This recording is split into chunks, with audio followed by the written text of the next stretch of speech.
बिस्मिल्लाहिर्रहमानिर्रहीम। अस्सलाम वालेकुम दोस्तों, उम्मीद करता हूँ आप सब खैरियत से होंगे। आज की वीडियो में हम डिस्कस करेंगे एडमिशन्स के बारे में, क्योंकि अभी तक की जो मोस्ट इम्पोर्टेंट और अपडेट यूनिवर्सिटी के अंदर चल रही है वो एडमिशन्स के बारे में ही है। और उसके अलावा बात करेंगे हम आपके कमेंट्स के ऊपर, जो वीडियो के नीचे आपने कमेंट किए हैं उनके भी मैं वन बाय वन आपके सारे रिप्लाई जो है वो वीडियो में कोशिश करता हूँ कि जब आप रिप्लाई करते हैं तभी आपको उसका आंसर मिल जाए। नहीं तो फिर अब मैंने जब कोई भी नई वीडियो बनाता हूँ तो कोशिश करता हूँ उसके अंदर जो आप कमेंट्स करते हैं उसका भी रिप्लाई कर दिया जाए। तो वीडियो शुरू करने से पहले आप लोग चैनल को सब्सक्राइब करें, ताकि नेक्स्ट भी जो है वो मैं कोशिश करूँ कि अच्छी से अच्छी अपडेट जो है वो आप लोगों के लिए उसके ऊपर वीडियो बनाऊँ। ठीक है, क्योंकि आप लोग चैनल सब्सक्राइब करते हैं, लाइक करते हैं, कमेंट करते हैं, तो उससे जो है वो थोड़ा सा बूस्टअप मिल जाता है। नेक्स्ट वीडियो बनाने का भी दिल करता है कि लोग उसको लाइक कर रहे हैं और चाहते हैं कि हमें जो है वो ओरिजिनल अपडेट मिले, क्योंकि बहुत से फेक चीज़ें भी जो है वो आपको यूट्यूब से मिलती हैं, लेकिन मेरी तो डेफिनेटली जो भी वीडियो होती है उसके अंदर आपको एक ओरिजिनल और इम्पोर्टेंट चीज़ ही मिलती है। ठीक है जी, तो वीडियो शुरू करते हैं। सबसे पहले तो बात करेंगे एडमिशन्स की सेकंड मेरिट लिस्ट के बारे में, क्योंकि फर्स्ट मेरिट लिस्ट जो बीएस की है वो लग चुकी हुई है। अब जो सेकंड मेरिट लिस्ट है वो लगनी है। तो सेकंड मेरिट लिस्ट कब लगेगी? सेकंड मेरिट लिस्ट लगेगी आपकी सुबह, इंशाल्लाह आपकी सेकंड मेरिट लिस्ट लग जाएगी, क्योंकि जो फर्स्ट मेरिट लिस्ट लगी थी उनकी जो है वो डेट ख़त्म हो चुकी है। अब नेक्स्ट मेरिट लिस्ट लगेगी कल। अब क्या होगा, अब इसके ऊपर काफ़ी आप लोगों के क्वेश्चंस होंगे कि अब जिन लोग फॉर एग्ज़ाम्पल जो लोग अवार्ड हुए थे, जिनका एडमिशन हो गया था, अब कुछ लोग उसमें आए जिन्होंने फ़ीस जमा करवा दी। अब कुछ लोग ऐसे होंगे जो अपनी फ़ीस जमा नहीं करवा सके और उनका जो है वो वहाँ पर टाइम एक्सपायर लिखा आ जाएगा, और जिन्होंने फ़ीस जमा करवा दी थी उनका फ़ीस सबमिटेड आ जाएगा।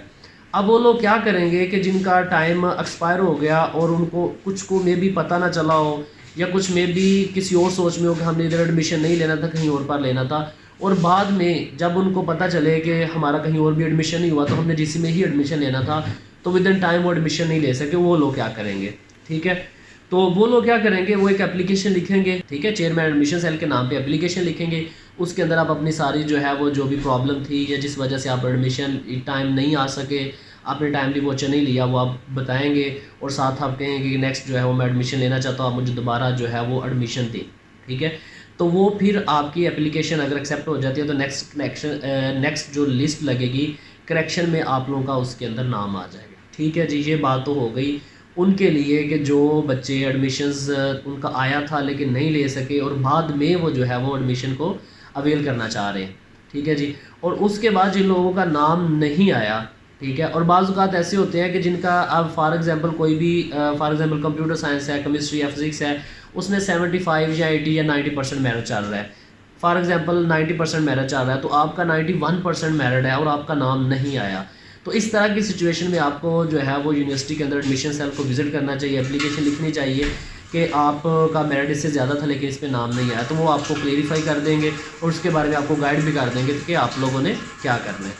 ठीक है जी, और दूसरी बात कि कितनी मेरिट लिस्ट लगेंगी, एक ये भी काफ़ी कॉमन क्वेश्चन है। देखिए, मेरिट लिस्ट तब तक लगती है जब तक फॉर एग्ज़ाम्पल एक सीट 10 सीटें हैं, उसके ऊपर 1000 लोगों ने अप्लाई किया है, तो सबसे पहले जो ऊपर वाले 10 लोग हैं उनको बुला लिया जाता है, उनको लिस्ट लगा दी जाती है। अगर उनमें कोई नहीं लेता फिर नीचे वाले 10 को बुला दिया जाता है। इसी तरह जब तक हमारे पास लास्ट तक होते हैं तब तक लिस्टें लग जाती हैं। ठीक है, तो तब तक आपको वार्ड कर दिया जाता है, अगर आप उसमें हैं तो आपका नाम आ जाएगा। तो इसलिए अगर फर्स्ट ही 10 ने एडमिशन ले लिया तो नेक्स्ट लिस्ट नहीं लगती। लिस्ट तब तक लगती है जब तक सीटें फिल नहीं हो जाती, और वहाँ तक लिस्ट लगती है जहाँ तक लोगों ने अप्लाई किया होता है। ठीक है जी, तो ये बात होगी हमारी एडमिशन से रेलिवेंट ये कुछ चीज़ें कि किस तरह मेरिट लिस्ट जो है वो आपकी नेक्स्ट लगेगी, और किस तरह आपने अगर उसमें नाम नहीं आया तो आप उसके अंदर क्या चीज़ें कर सकते हैं। तो अगर आपकी कोई डाटा कलेक्शन या इस तरह की चीज़ है, कोई भी प्रॉब्लम है, तो आप उसके एप्लीकेशन के ज़रिए इसको सॉल्व कर सकते हैं। और बाकी दूसरी बात की तरफ आते हैं कि जो आप लोगों ने कमेंट्स किए थे वीडियो के नीचे कि कौन कौन से कोई क्वेश्चन थे आप लोगों के, जैसे कि मेरे पास था कि एफिलिएटेड कॉलेजेस में 5th सेमेस्टर के एडमिशन्स कब से ओपन हो रहे हैं। ठीक है, तो 5th सेमेस्टर के एडमिशन्स उसमें अभी तक कोई ऐसी पॉलिसी नहीं है, ना ही एफिलिएटेड कॉलेज को भी है तक कि ऐसी कोई पॉलिसी दी गई है कि 5th सेमेस्टर में आपने एडमिशन ओपन करने। लेकिन एक बात क्लियर है कि कॉलेज में जो है वो एडमिशन्स ओपन है। ठीक है, जो डीसी यूनिवर्सिटी के साथ एफिलिएट है कॉलेज, उनमें एडमिशन्स ओपन है। ठीक है, तो वहाँ पर आप एडमिशन ले सकते हैं, बल्कि उनके पास टाइम भी शॉर्ट है। बेहतर है कि आप टाइमली अपना सेकंड ऑप्शन उसको सिक्योर करें।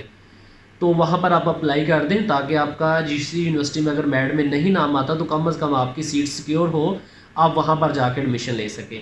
क्योंकि कॉलेज में मेरिट थोड़ा सा कम होता है और इसलिए आप थोड़ा सा एडजस्ट वहाँ पे हो जाते हैं, तो आपको सीट वहाँ पर सिक्योर करनी चाहिए।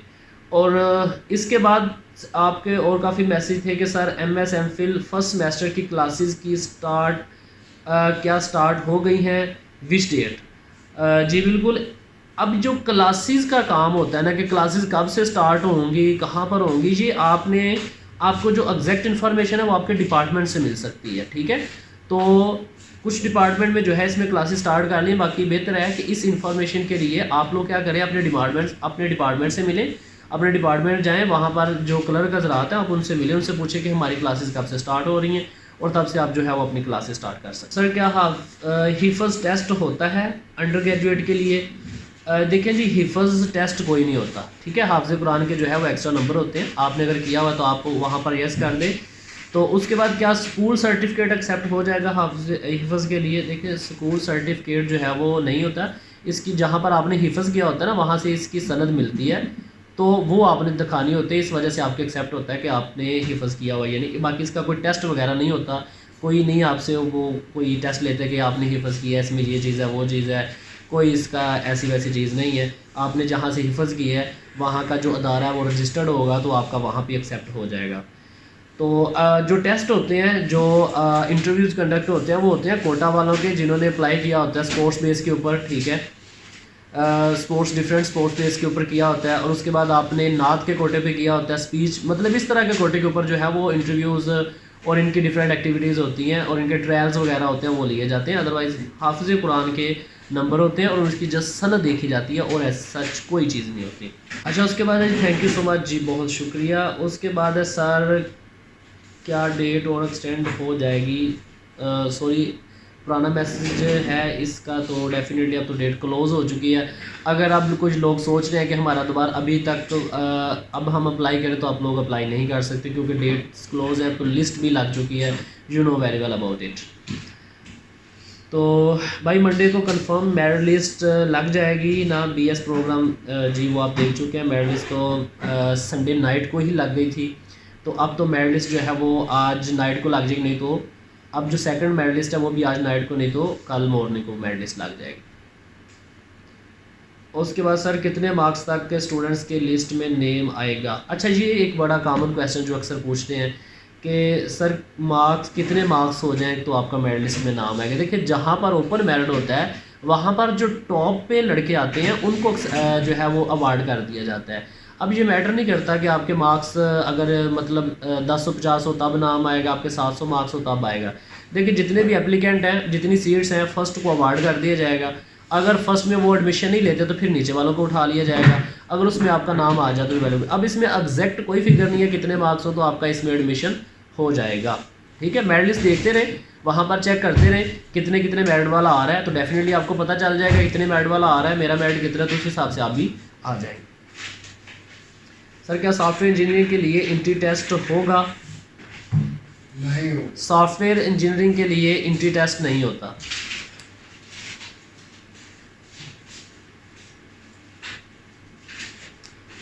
सर अगर 571 मार्क्स आए या सेल्फ पे करवाएं तो नेम आ जाएगा?